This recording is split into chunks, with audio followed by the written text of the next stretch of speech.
माजी आमदार जे काही माझ्यावर आरोप करताय त्यांनी काय काय भ्रष्टाचार केलं, फक्त मी एक जाऊ द्या बुवा त्याच्यामध्ये त्यांनी जे काही 19 उपसा मंजूर केल्या स्वतःच्या टाकून घेतले.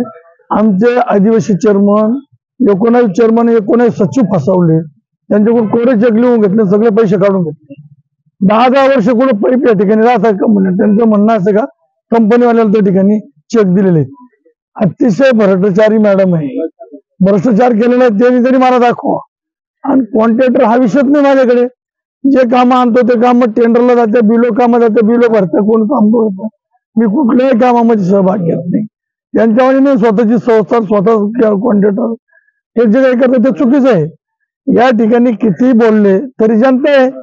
जनताच्या ते 5 वर्ष मी सकाळी उठून 7:30ला डबा भरतो, संध्याकाळी 10 वाजेपर्यंत जनतेच्या सुखा दुःखामध्ये आरोग्य सिव्हिल असेल, संदर्भ असेल, मेडिकल कॉलेज असेल, एसीबीटी असेल, सगळे मुंबईला जे असेल, नायर असेल, केएम असेल, जे हॉस्पिटलचं काम करतो 30 वर्षापासून, त्याची पावती मला लोकांनी 2019ला दिली.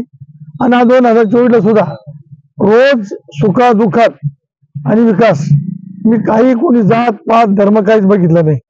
गेल्या 30 वर्षापासून मला जात पात धर्म समाज काहीच नाही, फक्त काम विकास माझा हेच जात.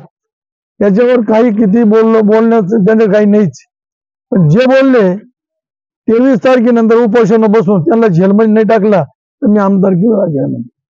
जे काही माझ्यावर आरोप केले मी गप्प बसलो होतो, चाललंय. परंतु माझ्यावर जे आरोप केले ना, पूर्ण सीबीआय मार्फत त्यांची चौकशी लावून, या ठिकाणी उच्च स्तरीय चौकशी लावून त्यांना जेलमध्ये टाकायची मी सुद्धा एक घेतली.